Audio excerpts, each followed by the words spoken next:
not got anything pinging in the background. Okay, so we are streaming live, and I'm just going to make sure.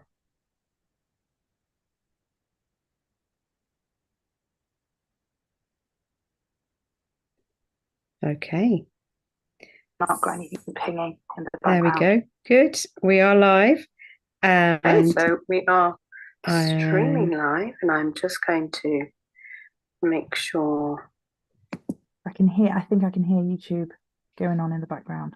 yeah. Perfect. So there we go. Okay. Not got anything pinging in the background. There we go. Good. We are live. So we are.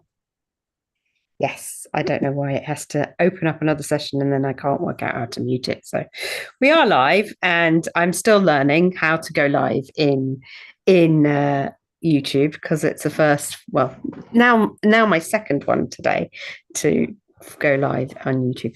So welcome, Emma Sales, to the Art of Healing little chats that I have with people. How are you? And also, tell us all about you first, and what it is that you do and how you help people. So today I'm exhausted, first and foremost.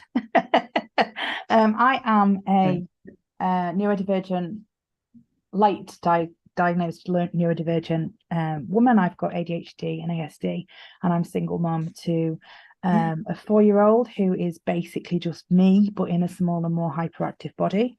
And he was very kindly up at 4 o'clock this morning for the day.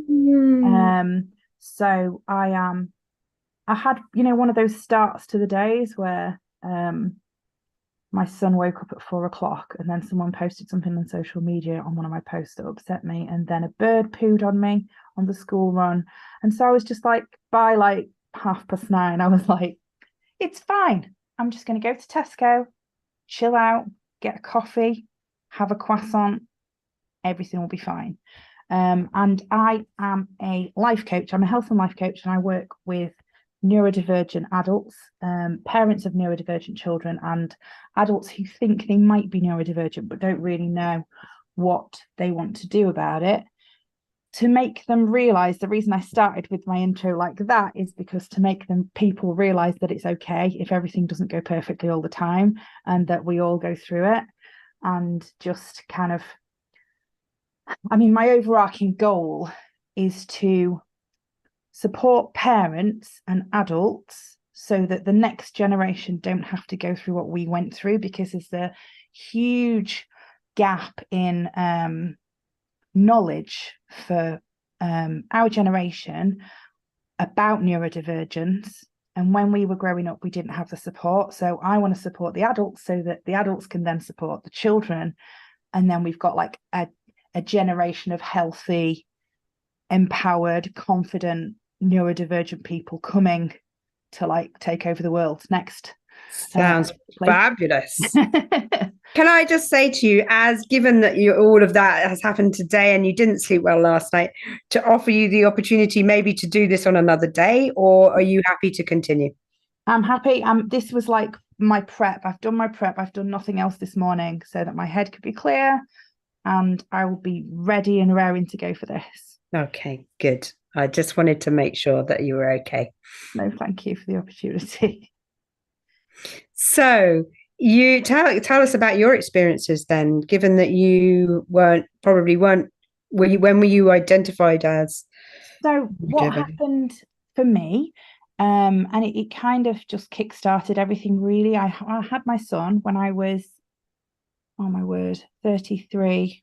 I had my son when I was 33, and I had a successful bookkeeping business before that. And I was self-employed, and work had always been my life. And I was a complete workaholic. And I spent a lot of pregnancy panicking that I wouldn't be able to put work down to then look after my son. I had a lot of perinatal anxiety. And then when I had my son, the opposite happened, and I couldn't work. I just lost my passion for my career. And I went into horrific postnatal depression. I realized that I was just coming out of that. I realized that I just was miserable in everything.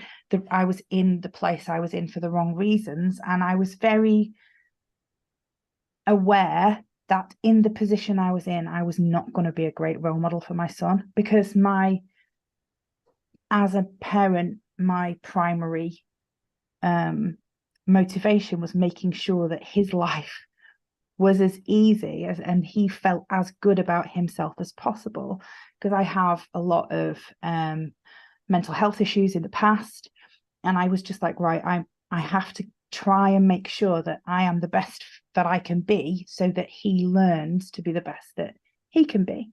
So after coming through all that, I ended my marriage and started working with a coach who mentioned to me, well, she asked me if I'd ever thought I might have ADHD, and I basically laughed because I didn't know anything about ADHD at that. Okay. That was in February 2021. And she sent me a traits list, and I looked at it and I was like, oh, this is me. Oh wow, I'm actually not just rubbish. Like, Yeah. it addressed a lot of the criticism I'd had for myself, and a lot of the things that had always frustrated me about myself. So that was a massive eye-opener. And then ADHD and spreading awareness of ADHD became my passion. So I retrained as a health and life coach. I started off on a career change whilst being a single parent to a 2-year-old and running my old business to pay the rent. And it's been quite a ride the last couple of years. But the more I learn about neurodiversity and neurodivergence, the more I want to help other people. And I'm kind of, I've got a lot of different hats now to support the neurodivergent community, because essentially, if I can help one person feel better about themselves, then that's good. And if I can help 100 people feel better about themselves, then that's amazing. So like, that is sort of why I'm doing what I'm doing. I have like a few different things now that I do to support the neurodivergent community. So I'm basically just now calling myself an advocate for the neurodivergent community, because I have so much knowledge. I have a health coaching qualification and a life coaching qualification and a business background. So I am helping a lot of people now, thanks to sort of all the stuff I've been through. It's been a journey, but in the place I'm in now, I am very lucky to be ahead of my son, because a lot of parents find out about their own neurodivergence because of their children's diagnosis. And then they start to think, oh, that's me.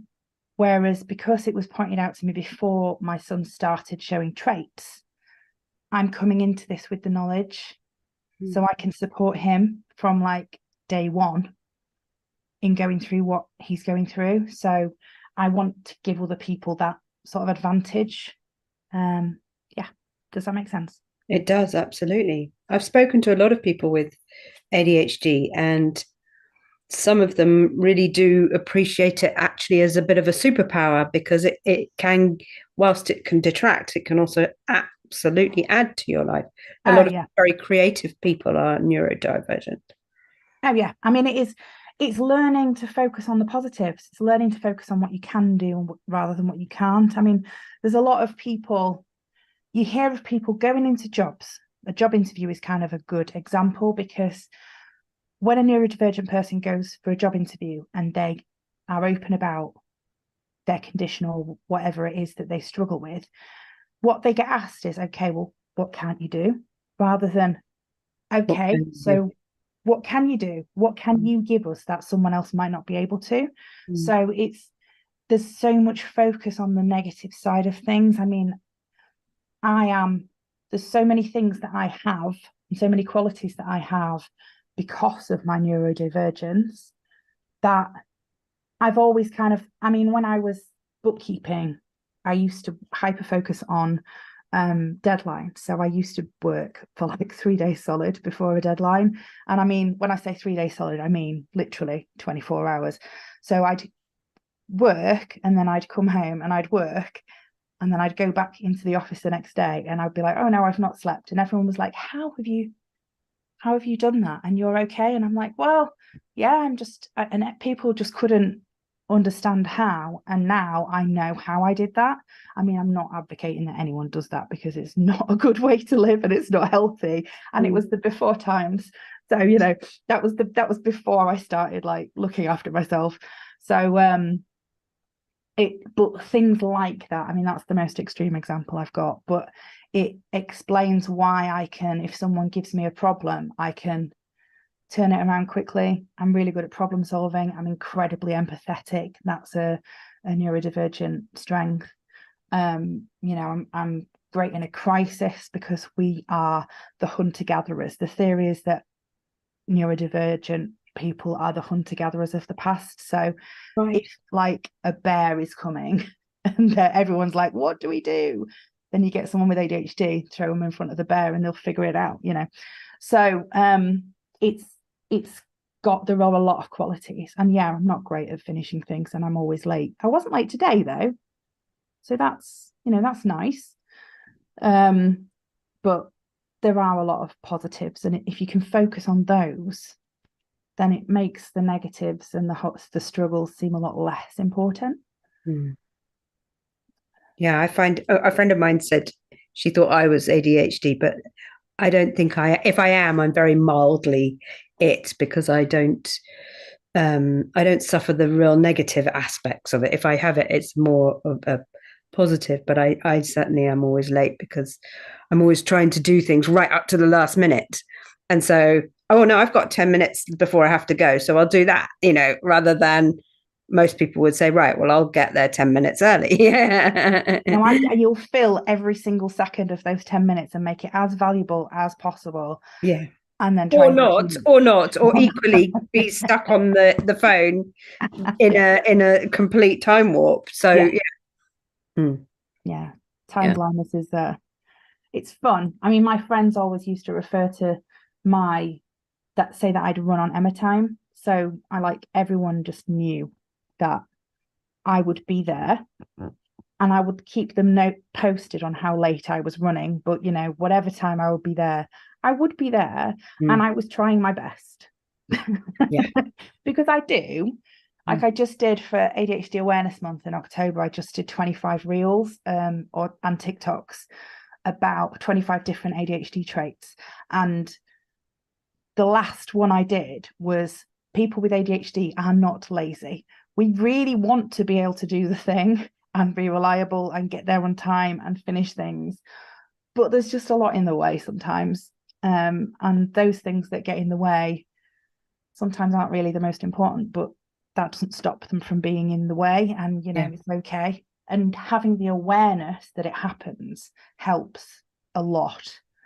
Because and can you challenge that? Can you change it? Can you, having an awareness, does it allow for things to be different? Yes. I mean, you can put strategies in place. I mean, it doesn't work all the time. There's no sort of perfect fix. Obviously medication for ADHD is a thing. I don't have any experience with medication, so I can't talk about that. But I have things that I do that make it easier. Like I have scheduled, if I'm leaving the house, I now schedule preparation time for getting ready, because I was like, okay, I have to be here at 3:00. It takes 6 minutes to get there. So I have to leave at 2:54.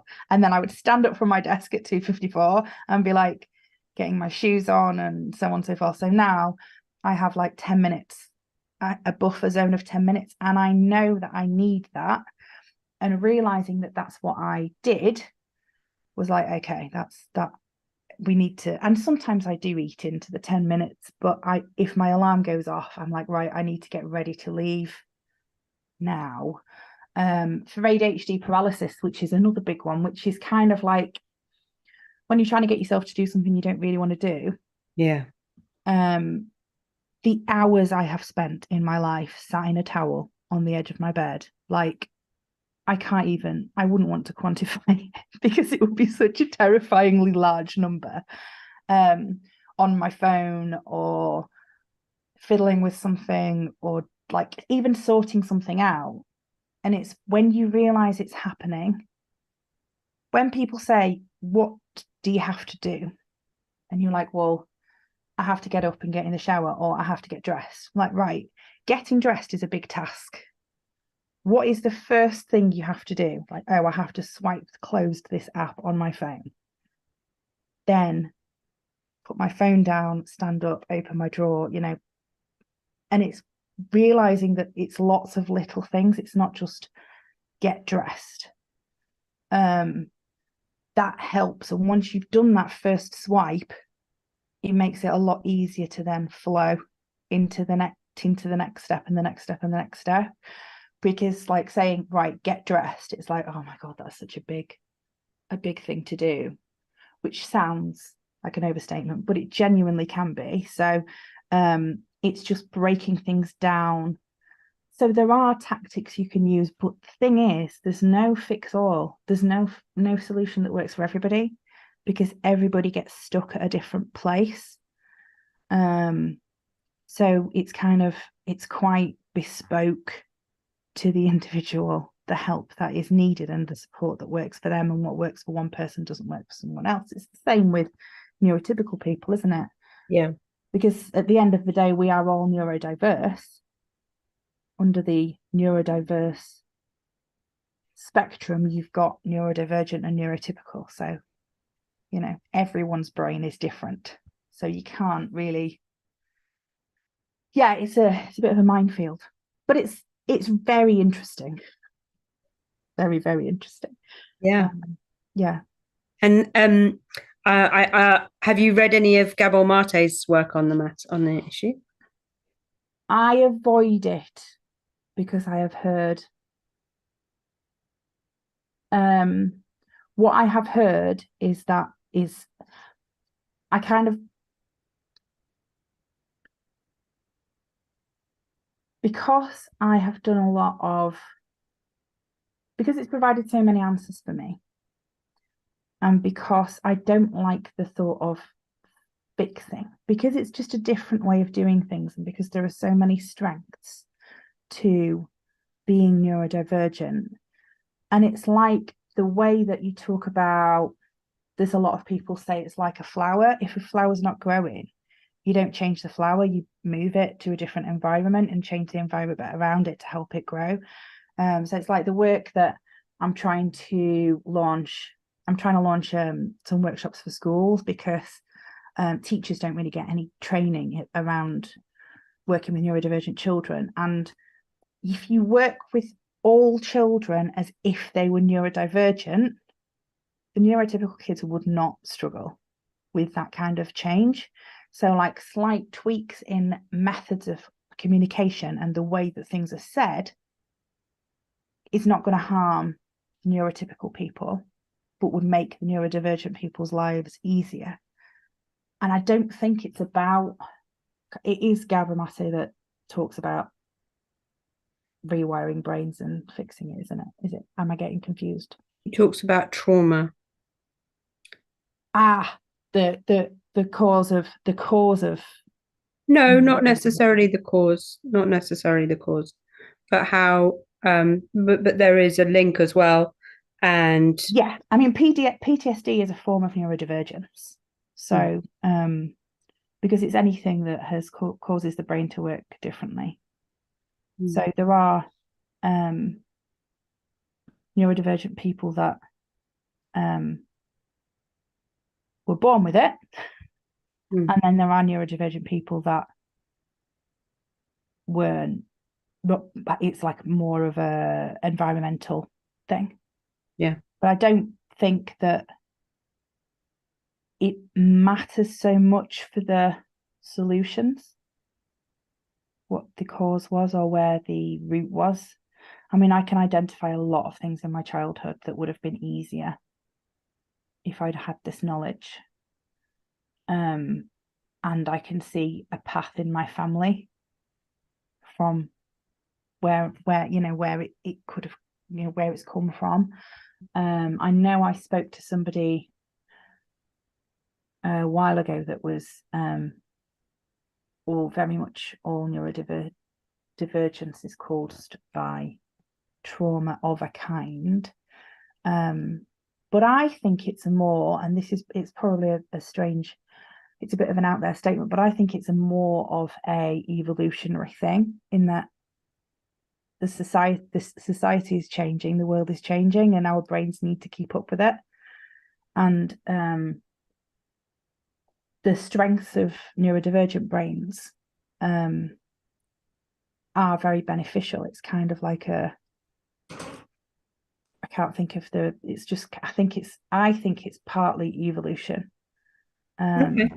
Because it's just a different way of viewing the world, and it's like trial and error, isn't it? Seeing what works, survival of the fittest, and all that. Absolutely. So it's That's a very positive way of looking at it as well. Yes. Oh yeah. I mean, I'm like,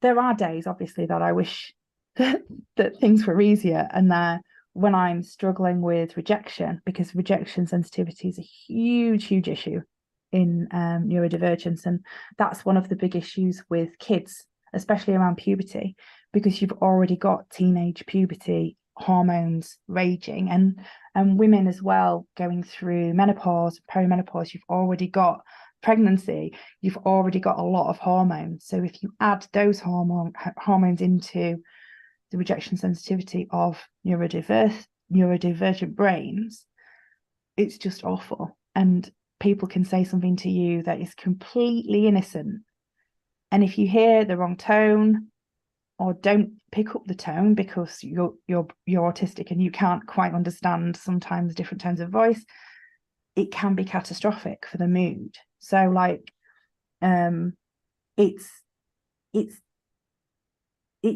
easy to sort of wish that I wasn't neurodivergent sometimes because of that. And when I'm going through those negatives, it's like horrible.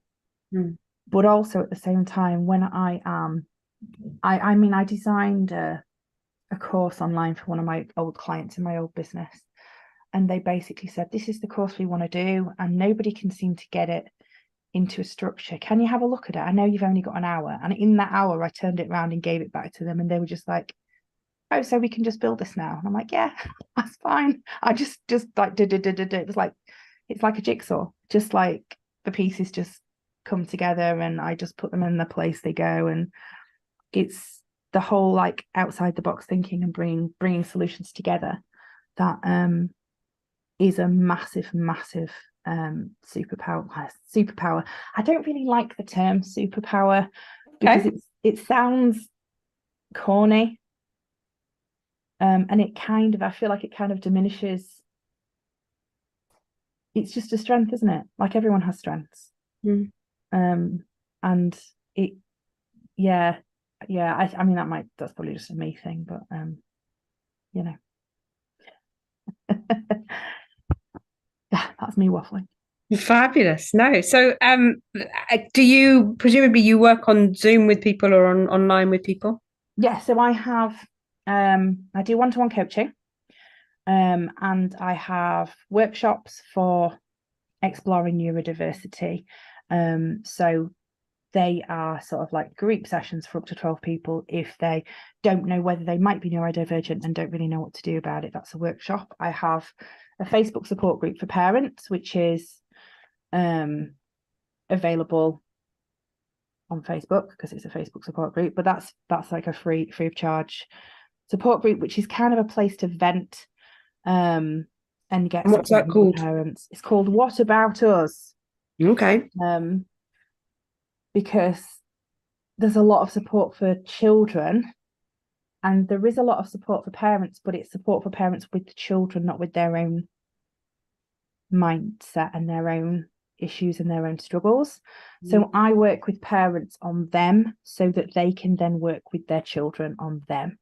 What about people who aren't parents? People that aren't parents can work with me in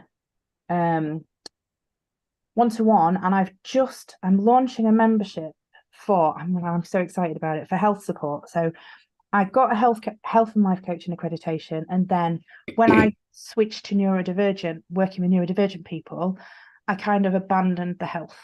I kind of just put it to a side. I've used it for myself, but I'm setting up a membership called Neurodivergent Health Support, because obviously the NHS needs recreating, and it may as well be me that does it.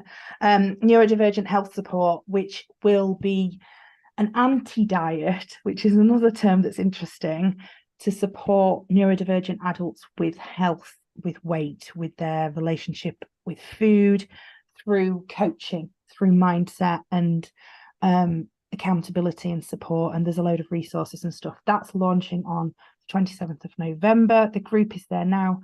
If you search for neurodivergent health support, it does come up on a search, I think. But it's groups / neurodivergent health support. I managed to get the name because nobody else is doing it.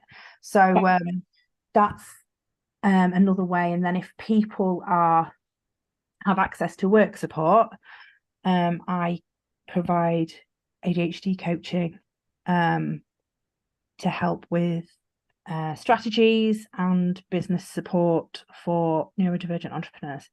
So I work with anyone who is neurodivergent in a number of ways. Brilliant.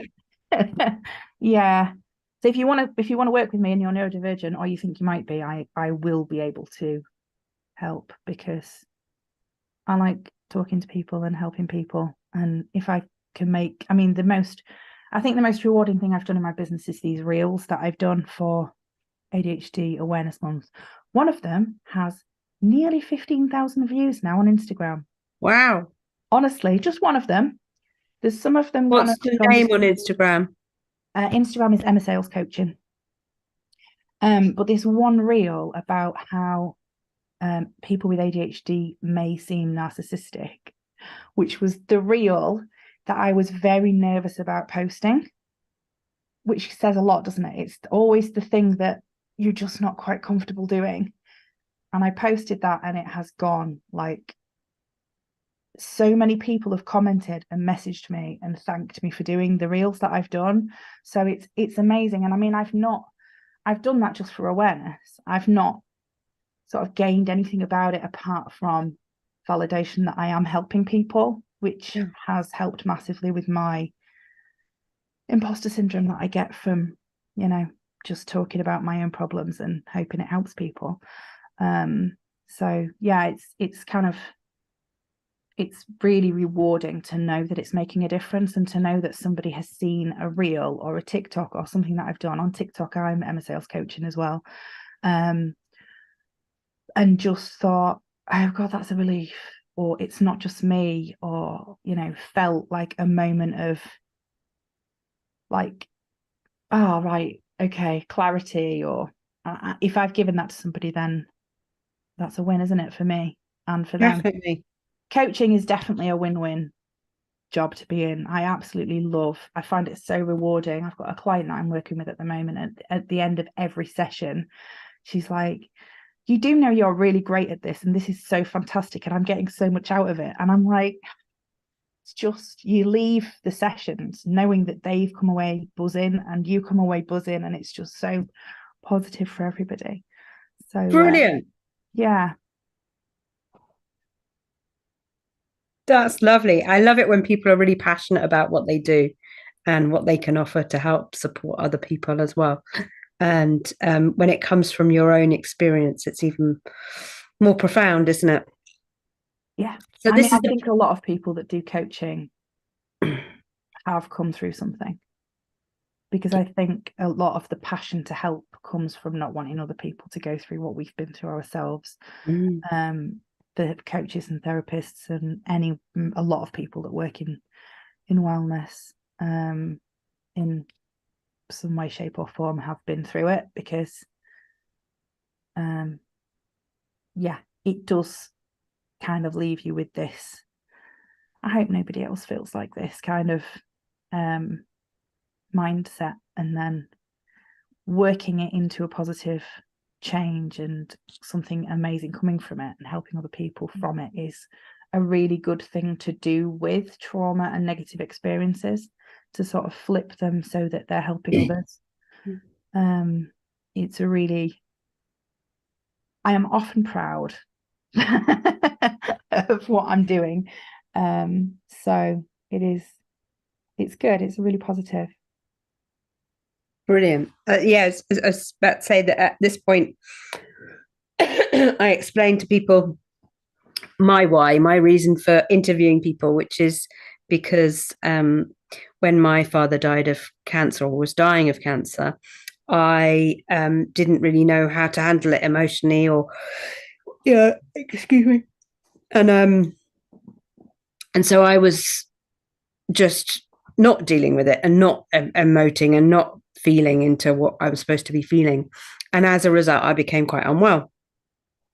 And so it is my journey now to try and help others to feel what they're feeling, but in a safe and gentle way, and not necessarily with the story behind it, but just to have that release of the emotion without it being too heavy or painful.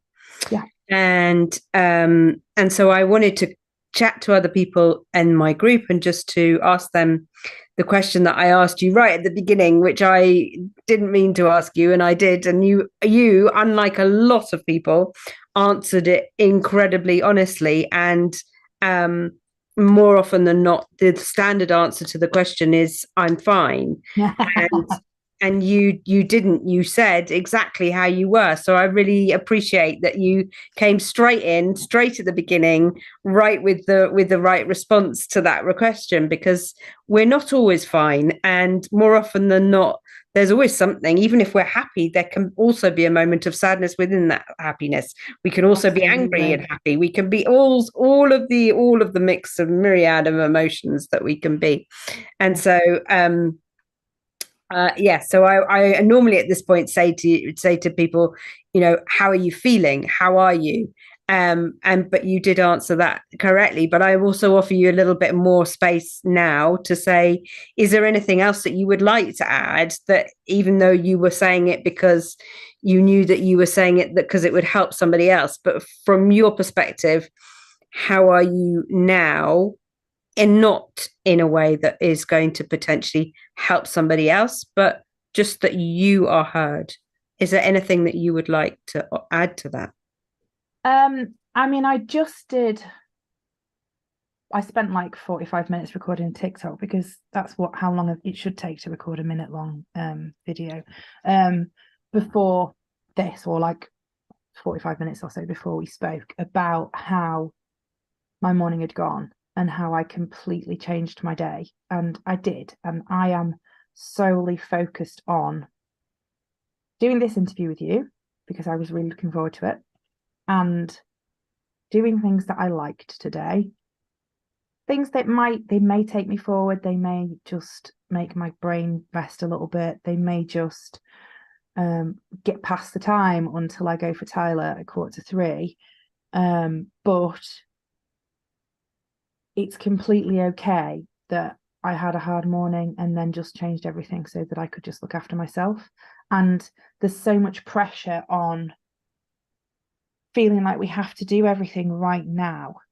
And I have obviously got a task list as long as my arm.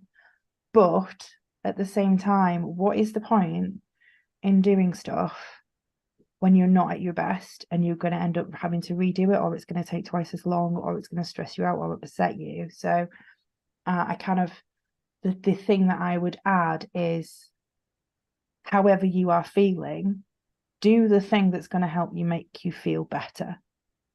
Because when you feel better, you'll do the thing better. I'm gonna repeat my question to you, because I asked you how you're feeling that doesn't involve or impact a human being. Okay. Right, I can do this. How am I feeling? I am exhausted. I mean, that is the overarching mood of the day. I am overwhelmed and I'm exhausted. So I can't I will feel better this evening. when my child is at home and I have fed him and he's in bed, and then I will curl up under a blanket and watch some Netflix probably and eat the remainder of the mint chocolate orange that's in the fridge. And then that is kind of, there's a lot of feelings, there's a lot of emotion in my brain, so I'm just going easy on myself today because I have to get to, his hard work is my son, and he's brilliant. Like, he's 5 in a week and a half and he is just full on.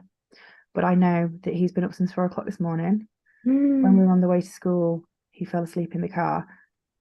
You know, I don't like to get angry, but when I'm driving to school, and I said something to him and he didn't reply, and I turned around and I was like, "Ooh, how could you just, what? How could you be asleep? That's not fair. How is that fair?" Oh, so I'm kind of just getting by today until I can like pass out, which I'll do later. So that, as far as emotion goes, without like, yeah. Does that answer the question more? It very much does. Thank you. Yes, absolutely. And it's okay to express all of that and to be all of that. And it's also not okay because how you're knackered and you just want to go to bed and curl up and go to sleep, and you've got responsibilities, which is just not easy. Adulting, parenting, everything's it is what it is. And I mean, I know that I will enjoy having some time with him this evening. He's likely to have a meltdown. I know roughly what to expect. So I'm preparing myself today for whatever happens while I've got Tyler until he's asleep. I will be able to survive that because of how I've treated myself today.